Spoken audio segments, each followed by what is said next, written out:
Rewa Gandhi memorial अस्पताल के nursery ward में शॉर्ट सर्किट से फिर भड़की आग, मचा हड़कंप। उपचारत नवजात शिशुओं को परिजन और वार्ड बॉय बिना सुविधा बाहर लेकर भागे। रीवा में विंध्य के सबसे बड़े संजय गांधी एवं गांधी मेमोरियल अस्पताल की स्थिति बदहाल चल रही है। बेमलिक की फौज जैसे आलम देखा जा रहा है, जहां ना तो कोई व्यवस्था है और ना ही सही रूप से उपचार मिल रहा है। इसके साथ ही कब किस वार्ड में धू धू कर मशीन और विद्युत वायर जलने लगे, कोई भरोसा नहीं। गुरुवार की रात कुछ इसी तरह का खतरनाक मंजर गांधी मेमोरियल अस्पताल में देखने को मिला। रात करीब 9:30 बजे के आसपास नवजात शिशु गहन चिकित्सा इकाई के नर्सरी वार्ड में मासूम नवजात शिशु करीब 2 दर्जन से अधिक की संख्या में गंभीर उपचार ले रहे थे। तभी अचानक शॉर्ट सर्किट हुई और विद्युत तार धमाका देखते ही धू धू कर जलने लगे। ये दृश्य देख भर्ती नवजात के परिजन समेत वहां तैनात सुरक्षा कर्मियों में हड़कंप मच गया। भगदड़ की स्थिति निर्मित हो गई।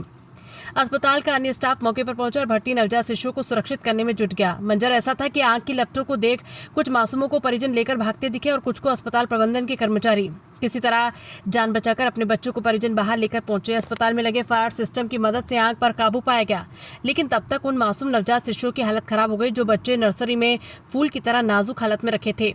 ऑक्सीजन और अन्य उपकरण की मदद से उनके उपचार की देखभाल की जाती है। इस दौरान वो बिना किसी सेफ्टी के बाहर भेजे गए।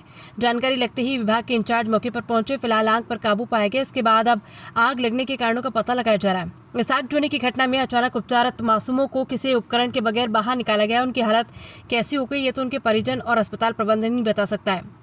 हम आपको बता दें कि संजय गांधी अस्पताल एवं गांधी मेमोरियल में लगातार भीषण गर्मी के बीच हो रही आगजनी को लेकर अस्पताल प्रबंधन की बड़ी लापरवाही मानी जा रही है। इधर कई करोड़ के मेंटेनेंस और अस्पताल के अंदर गर्मी के समय लगाए जाने वाले विद्युत उपकरण को लेकर बड़े सवाल खड़े हो रहे हैं। आलम यह है कि यहां उपचार कराने पहुंचे वाले मरीज और परिजन स्वयं कूलर और पंखा लेकर वार्ड में भर्ती होते हैं, जो कहीं न कहीं अस्पताल प्रबंधन के लिए शर्म की बात है। इसके साथ ही आए दिन हो रही आगजनी की घटना से भी कई तरह के सवाल सामने आ रहे हैं। सूत्रों ने दावा किया है कि वर्तमान में डीन के पद पर सेवाएं दे रही डॉक्टर अग्रवाल विगत कई महीनों से विद्युत मंडल का मेंटेनेंस भुगतान नहीं कर रहे, जिसके चलते अस्पताल के अंदर मेंटेनेंस कार्य ठप पड़ा हुआ है। शायद यही कारण है कि इतने बड़े अस्पताल में विद्युत का सही समय पर मेंटेनेंस न होना आगजनी का कारण बन सकता है। यहाँ भागते हैं कोई परिजन? हाँ, बच्चा एडमिट था। क्या घटना क्या हुई थी? घटना आग लग गई थी शॉर्ट सर्किट से। किसी मशीन में या फिर कहीं और? हाँ, एसी के पास।